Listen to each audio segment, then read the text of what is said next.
makanan yang paling mendunia, makanan Chinese food, makanan kesukaannya Wong Fei Hung. Emang itu bukan Fong Sayu? Wong Fei Hung dong, Cuk. Itu udah bener. Hari ini kita bakal bahas makanan yang mungkin paling umum di Indonesia, bahkan seluruh dunia, yaitu makanan dari Wong Fei Hung, Guangzhou atau Guangdong Cai.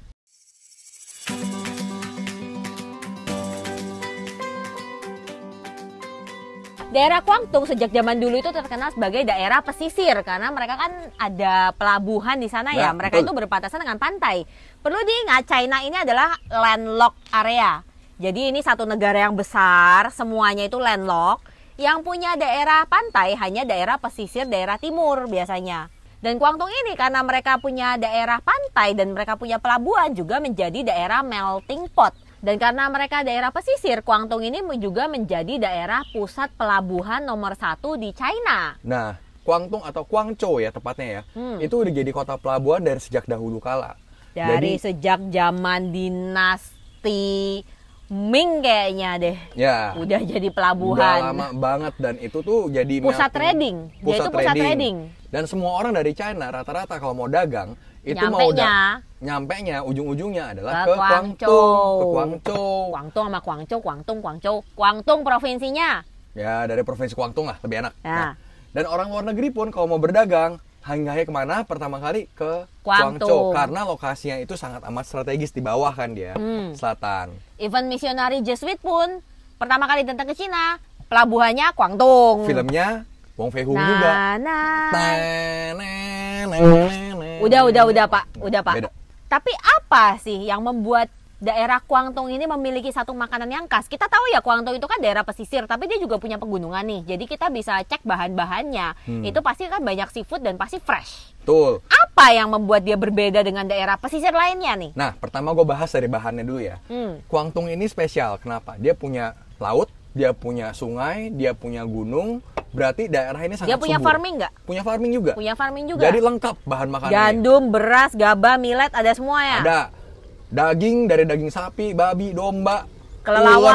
Kelelawar ada juga, burung lah, apa rusa. Semua ada. Ada juga. Monyet juga ada. Ada. Yang di situ tuh yang kita bahas kemarin. Nah, otak terus monyet. Ada. Rusa juga ada. Terus seafood jangan ditanya. Badak.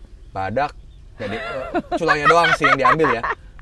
Nah, jadi Guangdong ini punya bahan makanan yang sangat amat bervariasi. Cuman pada awalnya, aslinya makanan Guangdong itu dia mengutamakan kesegaran. Kenapa? Makanannya udah fresh, udah enak, bahannya variatif. Ngapain dipersulit lagi? Yang bikin spesialnya apa? Karena berbagai macam suku dari Cina itu datang ke sana buat berdagang. Kadang-kadang bukan cuma numpang lewat doang, tapi mereka pun juga punya trading post nih di sana. Yeah. Jadi setiap suku ini bawa ciri khasnya masing-masing dong. Betul. Dari Sichuan, dari Anhui, dari Shantung, bawa semua tuh. Oh, makanan kita khasnya begini. Belum lagi dari luar daerah nih, dari luar China.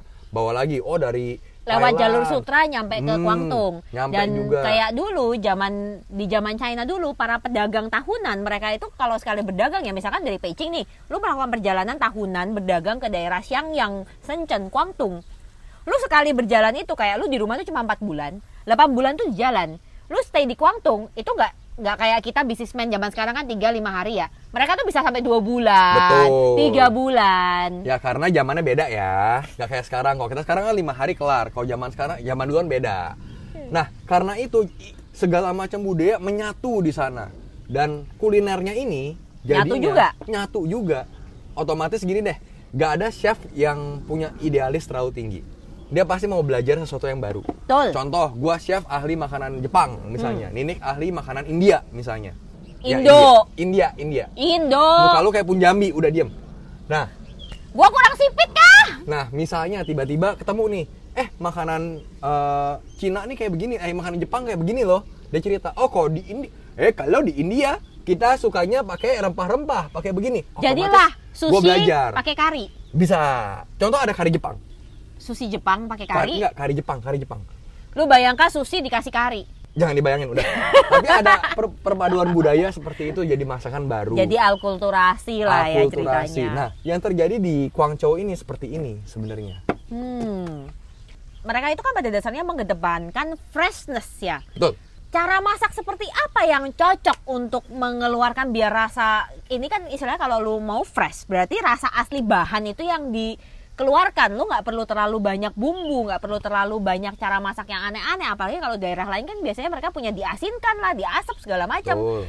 I reckon kalau di Kwangtung berarti nggak perlu dong. Betul.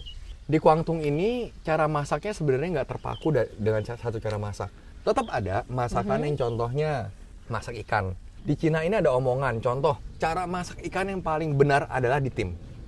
Ya kan? Karena fresh, rasa aslinya keluar. Di Kwangtung pun sampai sekarang ada, sama. Contohnya di mana? Kalian masih ada makan nggak? Ikan tim ala Hong Kong. Ala Hong Kong ini kan, Hong Kong ini masih bagian dari Kwangtung sebenarnya. Nah, Kanton. Bahasa Hong Kong sampai sekarang masih bahasa Kantonis. Ya yang apa? Mulai itu gitu kan. Nah, itu Stephen Chow. Nah, masih kayak begitu. Tetap ada beberapa bahan dipertahankan. Cara-cara seperti itu.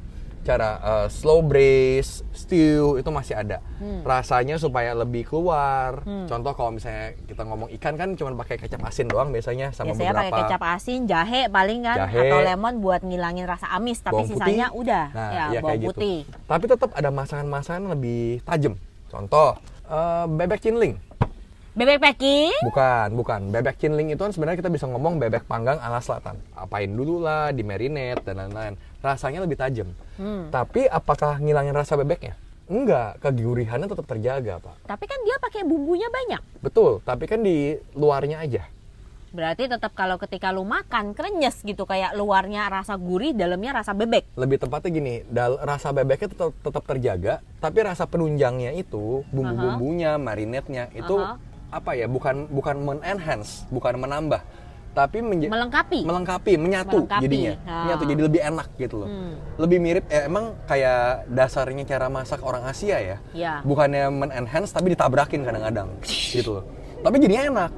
Istilahnya kayak dicampur baur. Lu tau lah kalau daging ini rasanya udah langu nih. Lu butuh bumbu ini buat ngeluarin. Betul. Lu rasanya daging ini agak blend. Lu butuh bumbu yang kayak gini. Istilahnya kayak gitu kan ya. Ya. Jadi bukannya hanya mengeluarkan rasa asli tapi menambahkan rasa baru. Jadi rasanya lebih enak.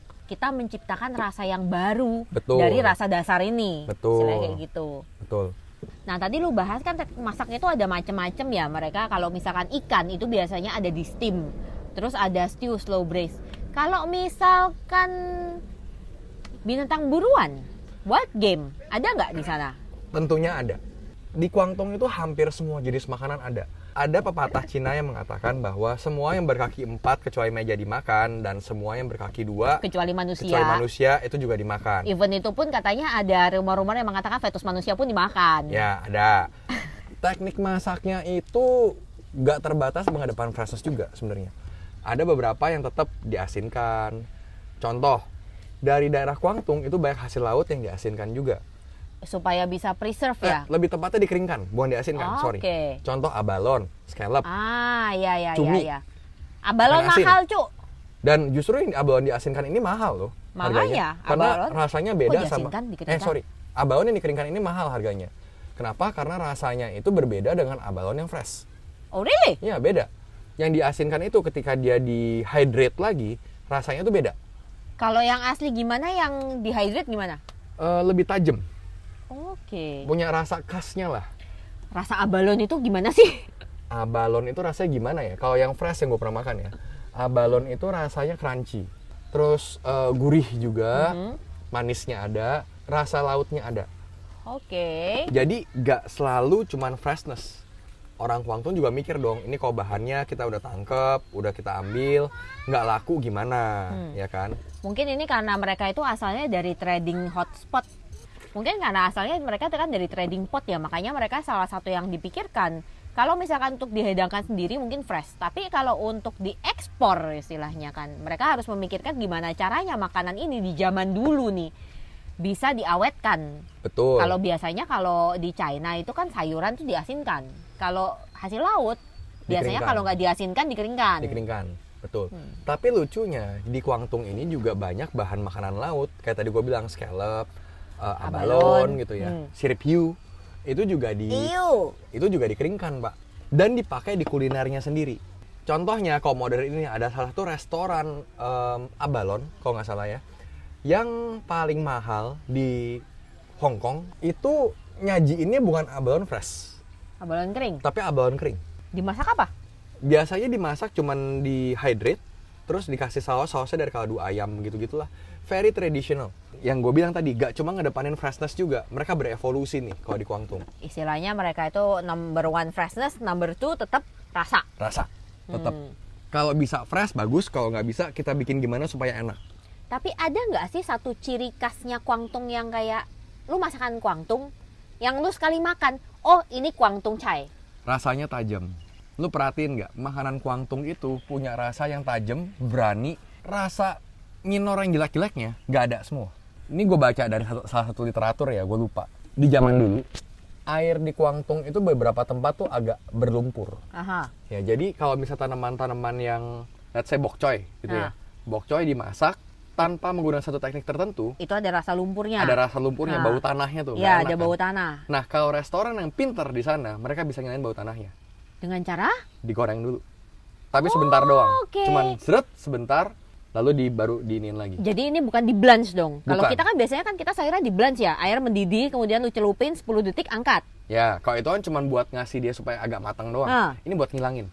Oke. Soalnya gini, lu bisa ngilangin sebenarnya dengan di blend, tapi agak lama. Tapi teksturnya rusak dong. Iya, teksturnya Ya rusak. kan? Kalau ini enggak, digoreng dulu Jadi dia sebentar. tetap crunchy. Jadi Udah istilahnya gitu kayak lu diangkat. panasin minyak, lu deep fried gitu. Di fry bentar doang, set, angkat. Ada tekniknya kayak gitu salah satunya. Contoh. Pelajaran. Contoh. Tapi gue jujur, ini gue belum pernah coba nih. Lagian di Indonesia bocoynya nggak bau tanah, jadi Ya, tenang aja. di Indonesia bersih. Lagian zaman sekarang udah rata-rata udah pada bagus ya Tenang, airnya. bocoynya udah hidroponik. Ya udah bagus-bagus semua. Jadi teknik ini mungkin udah cukup hilang ya. Udah Tapi buat obsolete. pelajaran lah ya. Ini udah gitu. obsolete lah istilahnya. Itu teknik masak zaman dulu gitu. Terus apa lagi ya? Kalau di Guangzhou itu makanannya ya tadi gue bilang unik-unik. Lu mau cari kelelawar ada, lu mau cari ular banyak. Dan rata-rata makanan-makanan medicinal yang apa? Makanan-makanan obat. Aha. Kalau nyadar asal dari mana? Guangzhou. Ya. Oke. Salah satu contohnya adalah herbal chicken soup. Ya. Kalau kita kenal adalah cakpo alias ayam obat. Ya. Dan sebenarnya mungkin itu Wong Fei Hung yang mengenalkan. Cuman Enggak juga gitu sih caranya, Pak. Cuman emang ini agak nyeleneh dikit ya. Masakan Cina itu masih mengedepankan buat kesehatan. Betul. Keseimbangan Ini yin yang adalah gitu-gitu di apa segala. dalam ilmu traditional Chinese medicine. Menurut ilmu kesehatan China kuno, hal pertama yang membuat lu sehat itu adalah dari makanan. Makanan apa yang lu makan itu akan menentukan lu itu jadi orang yang kayak apa. Betul. Makanya ketika lu sakit, kemudian lu berobat ke tabib, selain dia ngasih resep makanan, dia pasti akan ngasih tahu lu harus makan apa, lu nggak boleh makan apa, Betul. dan lu harus dibumbuin pakai apa. Betul. Dan pintarnya orang China ya bisa menginkorporasi obat dengan makanan dan rasanya enak. Ayam obat enak. Enak. Banyak yang bilang pahit. Ayam. Gua yang dari kecil sudah dibesarkan dengan hofungsan, menurut gua sih enak. Ayam arak Enak. enak. Dan Nah, ayam arak itu sangat bagus ketika lu habis melahirkan untuk Betul. melancarkan air susu. ini intermezzo aja ya. Gak Tapi ada habis itu hubungannya. gue jadi mikir sih, lu kasih ayam arak terus lu nyusuin, itu anaknya mabok gak ya? Makanya kayak Wong Fei Hung bisa jurus mabok. Anak gue sih nggak mabok. Anak lu kuat minum, cuy. Dia sudah pernah bertemu. Makanan dari Guangzhou apa yang menurut lu tuh paling khas, yang paling bisa mewakili kayak ini tuh Guangzhou loh, yang paling unik lah. Kalau buat gua ya, barbecue platernya Guangzhou. Itu bukan makanan modern. Enggak juga. Itu maksudnya ya dari zaman dulu udah ada. Yang chashu apa segala gitu udah ada. Ini kenapa gue bilang agak mewakilkan makanan Guangzhou ya. Guangdong chai. Kalau dia mau mengedepankan rasa babi aja, sesimpel kayak ya udah bikin babi panggang biasa. Tapi kita tahu babi panggang Cina itu ada dua jenis. Yang merah sama yang crispy. Ya. Ya kan? Yang crispy itu walaupun lo makan dia nggak cuma crispy doang. Ya. Tapi ada lapisannya, ada bumbunya, ada rempahnya dan rasanya enak. Dan babi yang crispy itu kayak lu makan di luarnya crispy kan, tapi dalamnya tuh juicy. Masih ada rasa aslinya kan. Terus gue mau tanya lagi, kalau misalnya chashu, ya mau ayam chashu kayak Babi bebek merah. babi merah kayak Iya, ya. babi chashu, babi merah. Gue spesifik babi madu deh. Si babi madu ini kalau kalian perhatiin, makan rasanya manis luarnya, Aha. crispy kalau masaknya bener ya. Tapi dalamnya Crispy. gurih. Dalamnya gurih, rasa babinya masih ada. Iya. Dan waktu lu makan nyatu, enak gak? Enak. Enak kan? Hmm. Nah itu gue bilang. Makanan Gua Guangzhou itu merasa seperti itu. ayam chashu itu adalah blasphemy. Hakikatnya Nggak masuk. namanya Chashu-nya nggak masuk. Namanya masak chashu itu tetap Harus babi. babi. Nggak bisa Istilahnya kayak diganti. beginilah. Kalian masak rendang pakai babi, kalian komplain. Lu bikin ayam pakai jadi chashu, gue nggak komplain loh. Iya, walaupun gue bakal komplain sih tetap sih. Hakikatnya nggak bisa berubah itu. Nah, buat kalian gimana? Menurut kalian makanan Guangzhou tuh kayak gimana? Dan apa makanan Guangzhou yang kalian pernah cobain? Coba komentar di bawah. Yang paling enak apa deh? Ya, komen di bawah. Kalau ada restoran Guangzhou yang kalian rekomendasiin ke kita biar kita bisa ngicipin. Ya, kita bikin videonya nanti. Dan episode ini adalah bagian dari Tasting China dari channel kita The Food Chronicles. Kalau kalian suka sama video ini, jangan lupa like, comment, subscribe, dan share ke seluruh dunia. Wong Fei Hung. We're gonna see you on the next video.